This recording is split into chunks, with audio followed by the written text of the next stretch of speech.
बिस्मिल्लाहिर्रहमानिर्रहीम। अस्सलाम वालेकुम नाज़रीन, आप यूट्यूब चैनल देख रहे हैं। मैं इमरान खान हूँ। बिलाखिर आसिम मुनीर साहब का नोटिफिकेशन आ गया। काफ़ी लंबा काम हो गया था और बहुत सारी चमकोइयाँ हो रही थी। पहले बहुत सारे लोग कह रहे थे किसी नोटिफिकेशन की ज़रूरत नहीं है, तो उन सारे लोगों के लिए बड़ी शर्मिंदगी की बात है कि नोटिफिकेशन ही बिलाखिर आया। और सदर पाकिस्तान की जानिब से दो नोटिफिकेशन जो है वो दो किस्म के सामने आए हैं। एक उन्होंने अंग्रेज़ी में ट्वीट किया जो प्रेसिडेंट ऑफ पाकिस्तान का अकाउंट है, और दूसरा उन्होंने उर्दू में ट्वीट किया, और दोनों के अंदर जो बताया गया वो एक ही चीज़ है। लेकिन जो नीचे नोटिफिकेशन है, अगर उन्हें आप गौर से देखें तो एक के अंदर जो अंग्रेज़ी में पहले किया गया उसमें डेट नहीं लिखी हुई, यानी आसिफ अली जरदारी के दस्तखत हैं। दोनों दस्तखत हैं, मामूली सा फ़र्क है, इतना तो हो ही जाता है हर एक का दस्तखत करते हुए। लेकिन जो तारीख है, तारीख का खाना खाली है, यानी 12/2025 लिखा हुआ है कि दिसंबर 2025। लेकिन जब आप इसका उर्दू वाली ट्वीट देखते हैं जिसमें बताया गया कि जरदारी साहब ने फील्ड मार्शल आसिम मुनीर की बैक वक्त, यानी एक ही वक्त में उन्हें आर्मी चीफ और CDF chief of the defence forces के लिए 5 साल के लिए बतौर आर्मी चीफ और चीफ ऑफ डिफेंस फोर्सेस तकर्री की मंजूरी दे दी है। और जो एयर चीफ है ज़हीर अहमद बाबर सिद्धू, इनकी मुद्दत मुलाजमत में 2 साल की तौसीह की गई है, और ये तौसीह शुरू होगी 19 मार्च 2026 से, जब वो पिछली तौसीह से रिटायर होंगे। तो ये इनको बार बार तौसीह मिल रही है। नवाज शरीफ साहब का बड़ा अच्छा ताल्लुक है इनके साथ, ज़हीर अहमद बाबर सिद्धू साहब के साथ, और उसी ताल्लुक की बुनियाद के ऊपर इनको भी ऐसा लगता है कि तौसीह मिल गई है। तो आसिम मुनीर साहब अब आर्मी चीफ भी हैं, फील्ड मार्शल भी हैं, CDF भी हैं, ताहयात इस्तिस्ना भी है उनके पास, ताहयात मुराद भी है उनके पास। फील्ड मार्शल के ओहदे से अगर उन्हें हटाना है तो हटाने के लिए भी आपको सदर की इम्पीचमेंट जैसा एक मुश्किल रास्ता इख्तियार करना पड़ेगा। बहरहाल आसिम मुनीर साहब के लिए अब नए चैलेंजेस होंगे, और कहा तो ये जा रहा है जनाब, एक नया दिन शुरू होने जा रहा है आज के दिन से, और एक नई उड़ान होगी। तो आसिम मुनीर का अपना स्टेटमेंट क्या है, पहले वो देखते हैं, फिर आपको बताते हैं कि उनके लिए चैलेंजेस ऐसे कौन से हैं जिसका उन्हें सामना करना पड़ेगा। तो एक तो ये उर्दू वाली जो ट्वीट बाद में की गई, इसमें फिर 4 दिसंबर की डेट दे दी गई, और जो पहले वाली थी उसके अंदर कोई डेट नहीं थी। अब आ जाए आसिम मुनीर साहब ने क्या कहा फौरी तौर पे, जो उनका पहला स्टेटमेंट आया वो क्या है। चीज़ें बेहतरी की जानिब जा रही हैं, पाकिस्तान यहां से अब ऊंची उड़ान की तरफ जाएगा।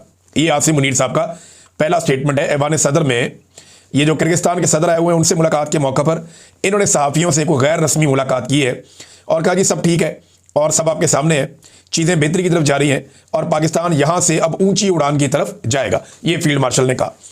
अच्छा, अब जरा देख लेते हैं कि फील्ड मार्शल के लिए जो बड़े चैलेंजेस होंगे आसिम मुनीर साहब के लिए वो क्या होंगे। पहला बड़ा चैलेंज जो इनके लिए है वो है इमरान खान को तोड़ना, इमरान खान को कमज़ोर करना, उसे डरा हुआ दिखाना, या इमरान खान साहब को शिकस्त देना। ये काम वो गुज़िश्ता 3 साल में नहीं कर पाए। इन गुज़िश्ता 3 सालों में दर्जनों लोग कत्ल हो गए सिक्योरिटी फोर्सेस के हाथों। 1 लाख से ज़ायद घरों के ऊपर जो है चादर और 4 दीवारी का तकद्दुस पामाल किया गया। 25-30 हज़ार बंदा इन्होंने गिरफ्तार करके जेलों के अंदर डाल दिया। इमरान खान साहब की बहनों को गिरफ्तार किया, भांजों को गिरफ्तार किया, फौजी अदालत में एक भांजे का केस चलाया, बीवी को गिरफ्तार किया, सारी की सारी पार्टी का बेड़ा गर्क कर दिया। लेकिन इसके बावजूद 3 साल से इमरान खान साहब को तोड़ना या कमज़ोर करना आसिम मुनीर साहब के बस से बाहर रहा। तो क्या अब वो इमरान खान को तोड़ पाएंगे, बड़ा सवाल ये है। दूसरा, मईशत। अब क्योंकि फील्ड मार्शल जिम्मेदारी लेते हैं मईशत की, नॉर्मली ये फौजी की रिस्पॉन्सिबिलिटी नहीं होती, वो अपना दिफा का काम करता है। लेकिन ये जो फील्ड मार्शल है ये हुकूमत की तरह प्रिटेंड करते हैं, ये ऐसा दिखाते हैं जैसे सारा निज़ाम ये कंट्रोल कर रहे हैं, और इसमें बड़ा फ़ख्र महसूस करते हैं। तो अब मईशत जो है वो इनके लिए एक बहुत बड़ा चैलेंज है। SIFC जो है वो नाकामी की एक बड़ी दास्तान बन चुकी है, वहाँ से कोई कामयाबी कैसे निकले। इन्वेस्टमेंट पाकिस्तान में कोई नहीं आ रही, बेरोज़गारी का रिकॉर्ड टूट गया है, कम तरीन सरमायाकारी का रिकॉर्ड टूट गया है, महंगाई का रिकॉर्ड टूट गया है, कर्ज़ों का रिकॉर्ड टूट गया है। यानी इतने कर्ज़े इन्होंने ले लिए हैं कि तारीख में इतने कर्ज़े नहीं लिए थे। तो पाकिस्तान के अंदर मईशत का जो भट्टा बैठ गया है उसका इनके पास कोई हल है फ़िलहाल तो दिखाई नहीं दे रहा। फिर तीसरा जो बड़ा चैलेंज होगा वो होगा अवामी एतमाद की बहाली। यानी जिस इदारे से इनका ताल्लुक है फील्ड मार्शल आसिम मुनीर का, इनकी पॉलिसीज़ की वजह से अवाम और इदारे के अंदर दूरियां पैदा हुई हैं। ये एतमाद कैसे बहाल होगा, ये बहुत इंपॉर्टेंट है।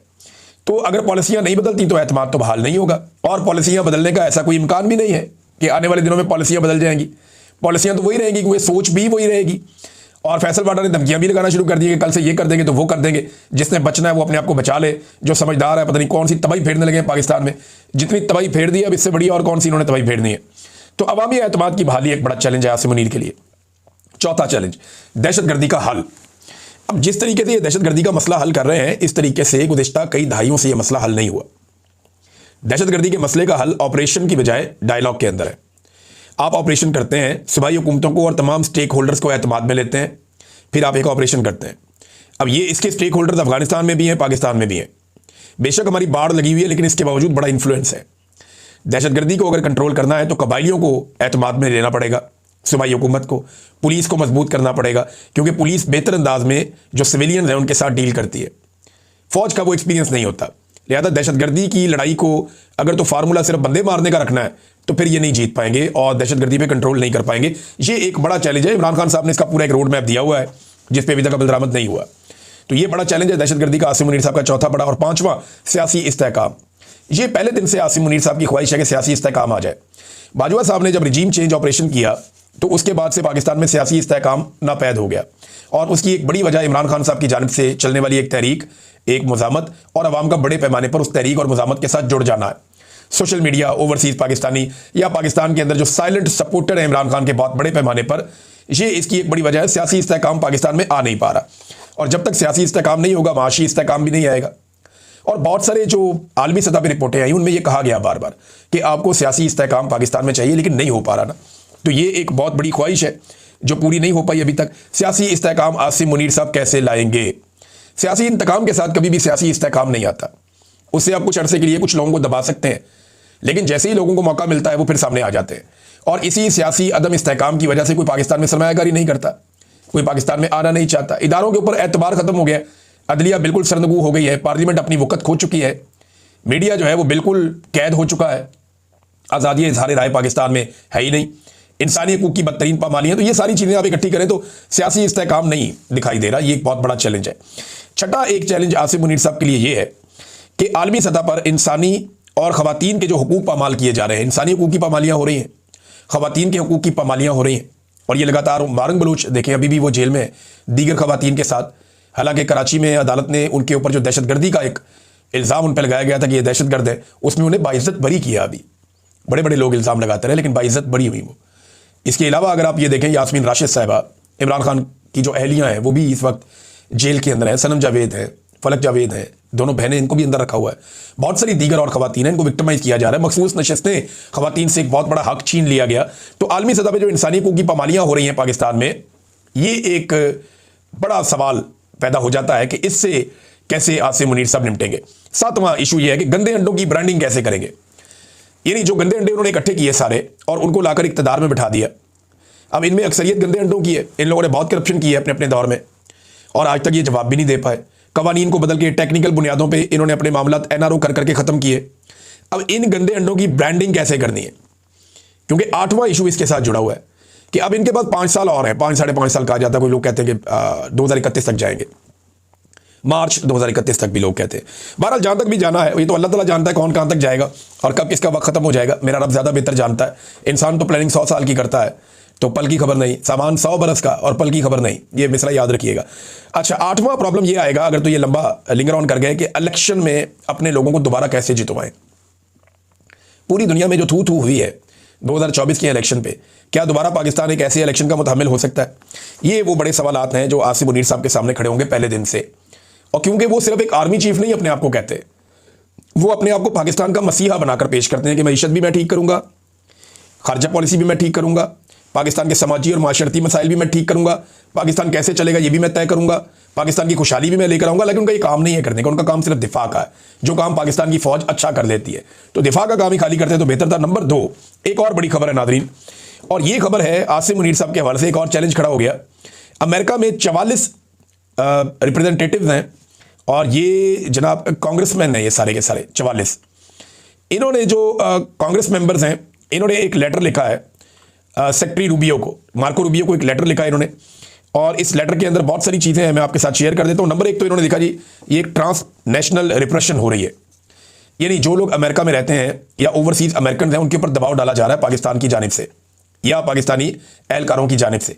लगातार हरासा किया जा रहा है, या इन लोगों को हरासा किया जाता है, या इनकी फैमिली जो पाकिस्तान में मौजूद हैं उनको पकड़ा जाता है और उनके ज़रिए से जो ओवरसीज पाकिस्तानी है उनके ऊपर दबाव डाला जाता है अमेरिका में।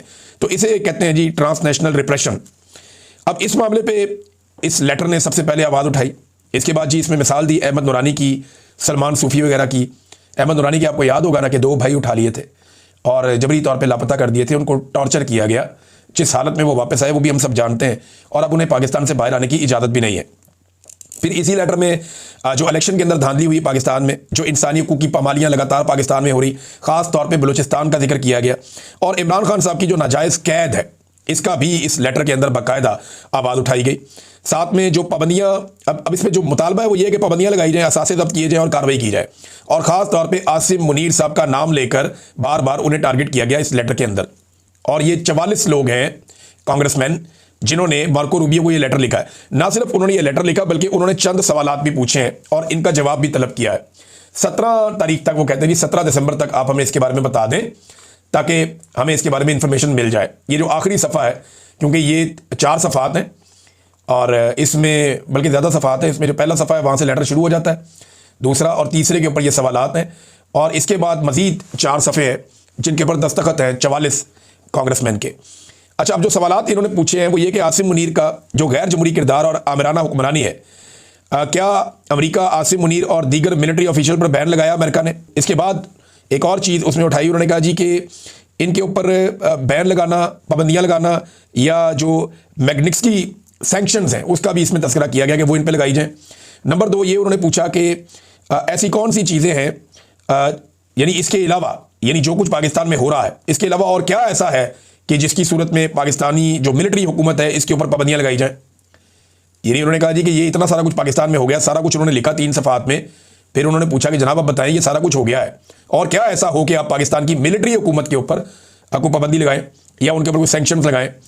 फिर उन्होंने एक और सवाल पूछा कि अमरीकी हुकूमत इस बारे में क्या कर रही है कि अमरीकी शहरी जो पाकिस्तानी भी है ना, ओवरसीज पाकिस्तानी है तो वो अमरीकी शहरी हैं वहाँ पे, क्योंकि जो अमरीकी शहरियों पे जो दबाव डाला जा रहा है उनके ख़ानदानों को पाकिस्तान में महफूज करने के लिए अमरीकी हुकूमत किस किस्म के इकदाम कर रही है, ये भी सवाल उठाया गया।